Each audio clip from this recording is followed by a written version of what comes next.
ng nanay ko. Yung nanay ko nung araw maglulupa.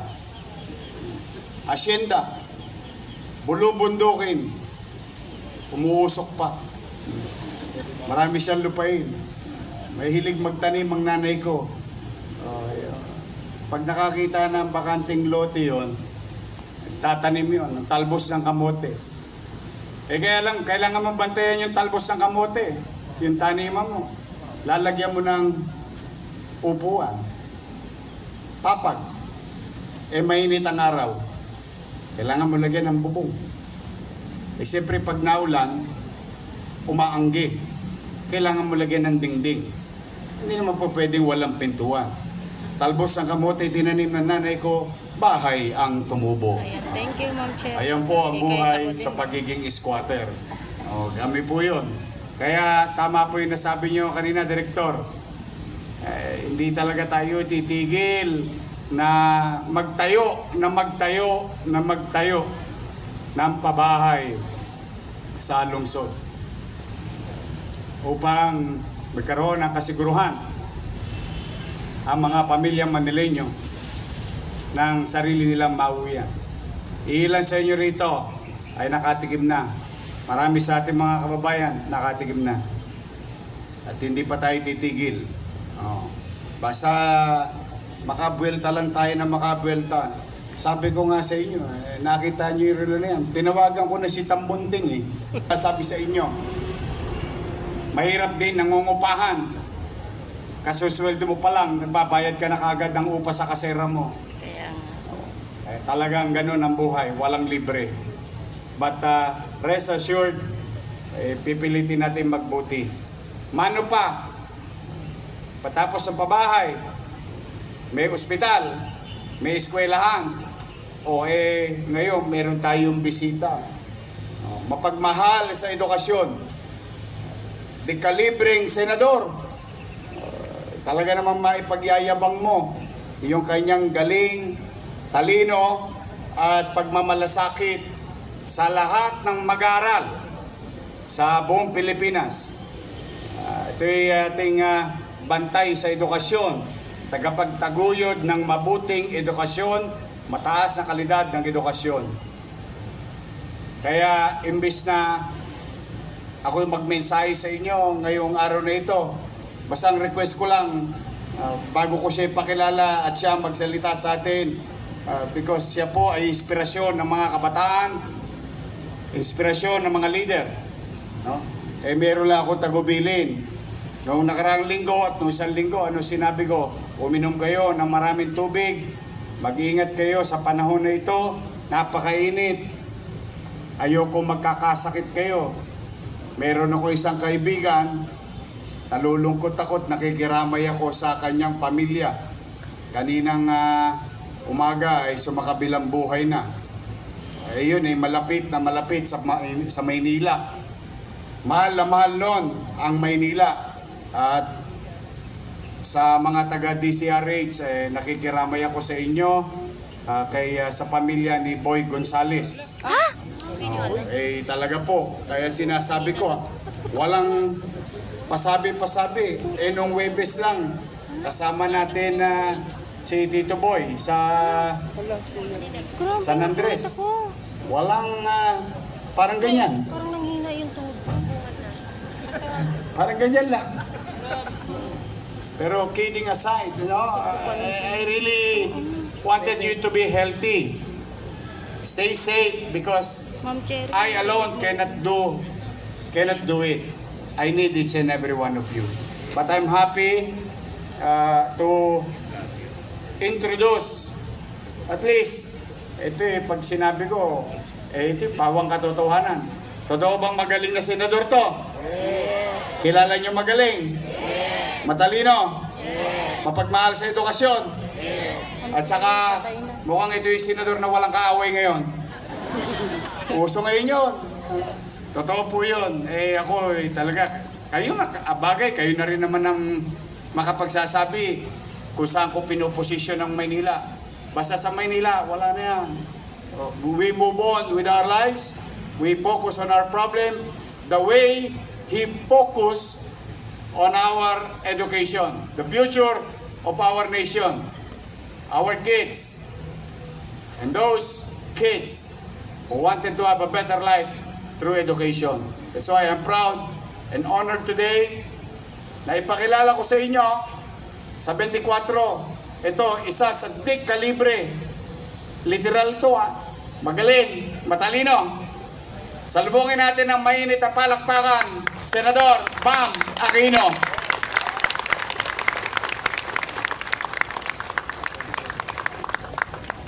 Magandang umaga po sa ating lahat. Good morning! Unang-una po, nais ko pong batiin ang ating minamahal na ama ng napakagaling at napakaganda na lungsod ng Maynila. Palakpakan po natin Mayor Francisco Isko Moreno Dumagoso. Palakpakan po natin ang ating butihing Vice Mayor Chi Atienza. Actually po, Vice, yung kaibigan ko po si Tito Lito talaga, no? But I'm happy to see Vice Mayor Chi. Lagi ko po siyang kausap sa telepono kapag eleksyon. Kami po yung nag-uusap-usap lagi. Palakpakan po natin, syempre po, ang ating Chief of Staff, my fellow Chairperson ng National Youth Commission, Chief of Staff Cesar Chavez. Of course, Secretary Letlet Zarcal, yung ating City Councilors, magandang umaga po. Our department heads, at yung buong pamilya kakilala actually ni Yorme. Sa totoo lang po, 2 taon po yung kanyang lamang sa akin, tsaka mga 10 paligo. Si Yorme po isang mabuting kaibigan. Nung unang beses pa ako tumakbo, way back in 2013, nung 2019, di po tayo pinagpala nung panahong yon, pero si Yorme po tumulong at ngayong 2025, tumulong po muli. Maraming salamat, Yorme at buong Manila City Hall. Alam niyo po mga kasama, nung mga huling beses po kami nakita ni Yorme nung kampanya, nung eleksyon. Sa totoo lang po, medyo long shot po tayo, medyo malayo po talaga. At nung panahong nakausap po namin si Yorme, humingi po ng tulong, sabi po niya, right lang siya sa amin, no? Kasi sa totoo lang po, napakalayo po namin nung panahong yon. In 2024, 1 year before election day, ano po kami noon, 24 to 32 sa survey, no? Ang layo po talaga.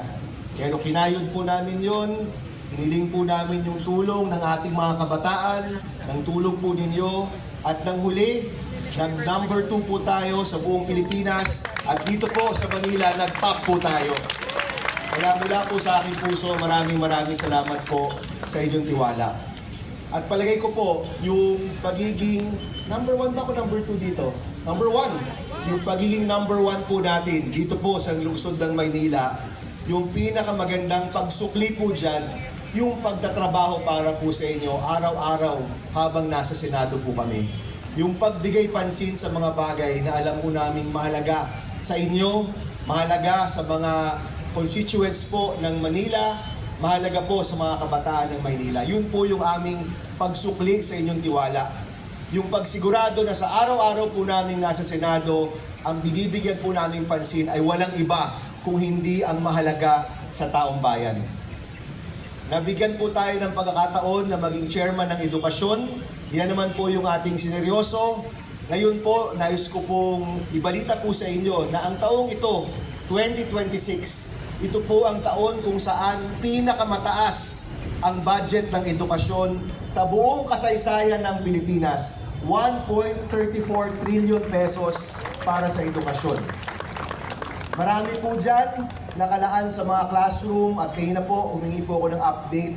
Tama ba? 600 classrooms ang maibibigay dito po sa lungsod ng Maynila. Pero hindi pa na-download yung pera, no? Pina-follow up pa po namin. Pero nakaplano na po yan na ganung karaming classroom ang maibibigay dito po mula sa national budget. At sabi nga po ni Yorme, kung may kulang pa, mula na sa SEF o mula na sa pondo ng Maynila yung kulang pa. Pero ito pong napakalaking pondong ito po'y mapupunta sa mga kabataan ng Maynila.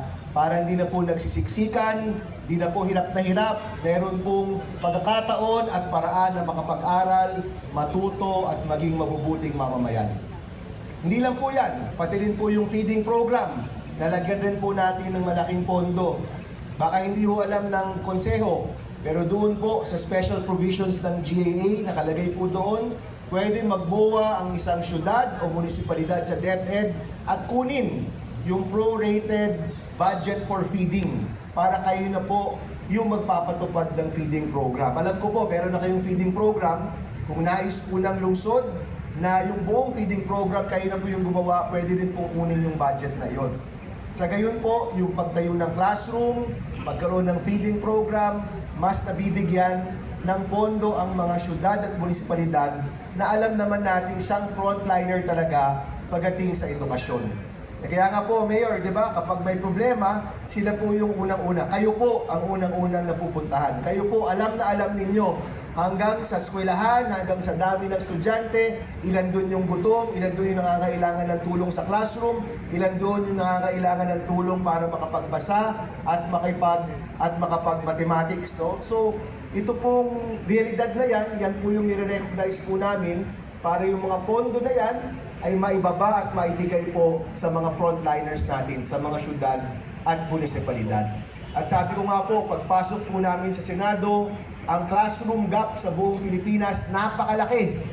166,000 classrooms ang kulang po natin. At kung isang ahensya lang po ang magbubuo po niyan, tila imposible. Kailangan po yang ibayanihan. Kailangan po sabay-sabay tayo magtutulungan. Kaya kami po, sinulong po namin yung Classroom Acceleration Program na kung saan po yung pondo ng pagtayo ng classroom ay ipapadaan sa mga lungsod at munisipalidad para sa gayon po sabay-sabay tayong gagawa at sabay-sabay po tayong magbe-build para sabay-sabay rin nating maaagapan ang kakulangan ng classroom sa ating bansa. Sa gayon po, yung tulungan ng national at ng lokal, yung tulungan ng Senado at ng Manila City at iba pang mga city at municipality, yan po yung paraan para maibsan po natin yung mga problemang meron po tayo ngayon. Hindi po kaya yan ng isang syudad na mag-isa, hindi po yan kaya ng national na wala po kasama, kailangan po yung tulungan na yan. At doon po sa Senado, makakaasa po kayo na ang kakampi po ninyo, si Orme naman po, maraming kakampi po doon, pero ang isang kakampi niyo po doon, ang inyong pong lingkod, si Senator Bam Aquino. Kapag lagi po kami nakikipagkwentuhan po nila Yorme, sabi nga niya, yung mga systems kailangan ayusin, yung mga serbisyo kailangan paigtingin. Talagang back to basics po talaga. Pagdating po sa edukasyon, back to basics rin po tayo. Kung wala pong silid-aralan yung mga bata, paano po matututo? Kung gutom, Yorme, paano matututo? Kung walang libro, paano matututo? Kung walang access to internet, paano po matututo? Yung mga guro po natin, overwork, kailangan po ng tulong. Yung mga magulang po, ang rami-rami na pong inaatupag, pero ang rami ring inaasa po sa kanila, kailangan rin nila ng tulong. Ito po yung kailangan nating balikan, no? Kailangan tayo bumalik po sa mga pinakasimpleng mga bagay. Back to basics approach po, pagdating sa edukasyon, pagdating sa pabahay, pagdating po sa agrikultura. Back to basics po tayo. Simplihan natin yung mga solusyon. Huwag po masyado komplikado. Dahil itong mga simple, alam naman po natin ito yung pundasyon. Na kung walang pundasyon, hindi po tayo makakaangat. Kaya pagdating po sa education, marami hong mga concern, napakaraming problema, pero pagdating po sa amin, sabi ko, simplihan natin. May silid-aralan, may pagkain, may libro. Tama po, Mayor, no? Simplihan lang natin. Yung pera, umaakot talaga. Hindi kung saan-saan napupunta. Yung perang napakalaking yan, 1.34 trillion, siguraduhin natin mapunta talaga sa kabataan. Mapunta talaga sa mga eskwelahan. Napakasimple lang po. At sa gayon po, kung ganyan po tayo, taon, makikita po natin yung mga pagbabagong nais po natin. And I think, in that way, magkaparehas po kami ng pananaw ng inyong pong leadership at si Yorme. Back to basics tayo. Magsimula tayo muli. Let's start again. Sabi po niya, move on. Ako po, ang sinasabi ko lagi, kailangan magsimula muli. Let's begin again. Yung mga away, isang tabi, mag-focus tayo sa taong bayan. Ang bigyang pansin natin ay yung pangangailangan ng taong bayan. Alam naman po natin, hirap na hirap yung taong bayan ngayon. Sa taas ng presyo ng bilihin, sa taas ng presyo ng diesel at gasolina, alam naman po natin, napakaraming nahihirapan. Ang hinahanap po nila, ang kailangan po nila, yung pagtutok natin. Sa English po, responsive, no? responsive governance. Inisip ko nga, ano ba yung Tagalog ng responsive, no? Ang pinakamalapit po na maisip ko, matupag. No? Matupag na pamamahala. Kapag may problema, nandyan yung gobyerno, hindi humahadlang kung hindi nagpapaangat. Maatupag, inaatupag natin ang mga problema ng taong bayan at hindi tayo tumitigil hanggang yung mga problemang yan, isa-isahin po nating mawala at isa-isahin po nating mabago. Yan po yung nais naming makita at dyan po alam ko magkasama po ang aming opisina at ang City of Manila. Bilang panghuli, alam ko naman po lahat tayo dito ay tumitingin po sa mga internet. Pero alam niyo po, no, sa reflection ko, ito po, dahil si Yorme po nandito, yung pagmamahal po sa bayan, yung pagtutok sa mga mahalaga sa Pilipino, di naman po yan nakadepende sa posisyon. Hindi po yan nakadepende sa chairmanship. Hindi po yan nakadepende kung nanalo ka o natalo ka. Nakadepende po yan sa puso nating lahat, sa ating paghahangad na makatulong sa ating bansa. Kaya kung itong first year po natin bilang chairman ng edukasyon, naisulong po natin ang pinakamataas na budget ng edukasyon, ang pinakamalaking pagpondo ng classroom sa ating bansa, ang pinakamataas na pagpondo ng feeding program sa mga kabataan natin, at napakarami pang mga reforma. Kung ito nga po ang huling araw natin sa pagiging chairman ng edukasyon, ang gagawin naman po natin ngayon, babantayan natin yung pondong yan, sisiguraduhin natin na yung bawat classroom na kalaan, mabubuo talaga sa tamang paraan at sa tamang presyo, at sisiguraduhin po natin ang lahat ng tulong na yan para sa ating kabataan, aabot nga po sa mga kabataang nangangailangan. Muli po, maraming salamat sa inyong lahat. Salamat po sa inyong tiwala noong nakaraang eleksyon. Salamat po, Yorme, at salamat po sa ating patuloy na samahan, sa ating patuloy na tulungan, sa ating pong patuloy na pagtatrabaho para sa ating minamahal na bansa. Maraming salamat po at magandang umaga sa inyong lahat.